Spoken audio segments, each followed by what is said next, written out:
Update on my parents assume they will live with me when they are old.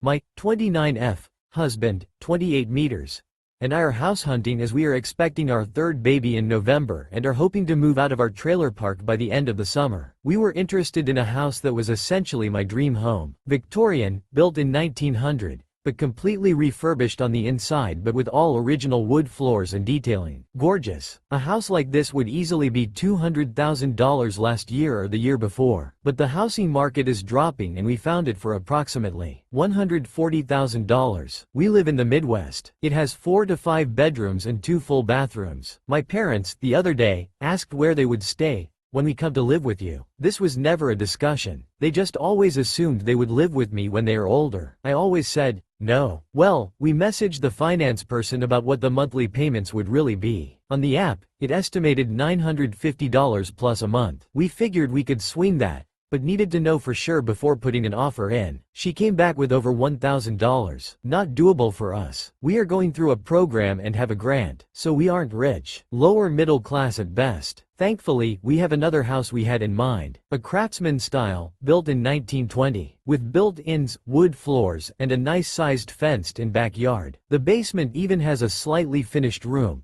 perfect for hiding from storms and tornadoes. And it's $20,000 less than the dream house. It's just a little smaller, and bedrooms were pretty small, but it's something I was willing to deal with. We saw it before we saw the dream house. Well, when updating my parents on the house situation, my mom all but threw a fit. You don't have to go with the first house you see. Me, it wasn't. You can wait until something else comes up. Me, actually, no we can't. Some weird law was passes in our state in regards to realtors and our realtor wants us to find a house before it goes into full effect in July, August, which just gives us more incentive to find a house pronto. So far no other houses have popped up in our area in our budget. You are about to have your third kid. Where are you going to put him? Me.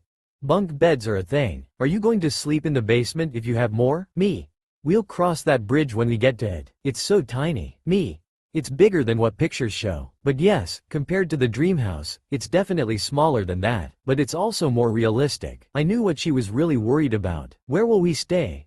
Asterisk asterisk asterisk asterisk. But she didn't say it. She started looking at other houses on the app and tried to bring them up to me. They were all houses we had already looked at or were too far away from my husband's work. She was really trying. My dad was pretty chill about the whole thing. She even brought up a house that needed serious work. We want to live in the house, Mom, and we don't want a money pit. She practically growled at me. The call soon ended after that. ETA. For all of those explaining the realtor law thing to me in the comments, thank you. My husband did explain it to me as well, but I do better with reading information than hearing it. Also, I mentioned this in a few comments, but it might be buried soon. The Craftsman is not looking doable for us either unless it goes down in price by like $10,000. We only qualified for %3 down in our program, so we would still be paying more than we want to each month. We are looking at other houses, some a little further away from my husband's job. It seems all the more affordable houses that are in decent shape are almost an hour commute from my husband's work, which is something we are okay with. We aren't overly happy about it but are willing to roll with it because it's not the worst thing in the world.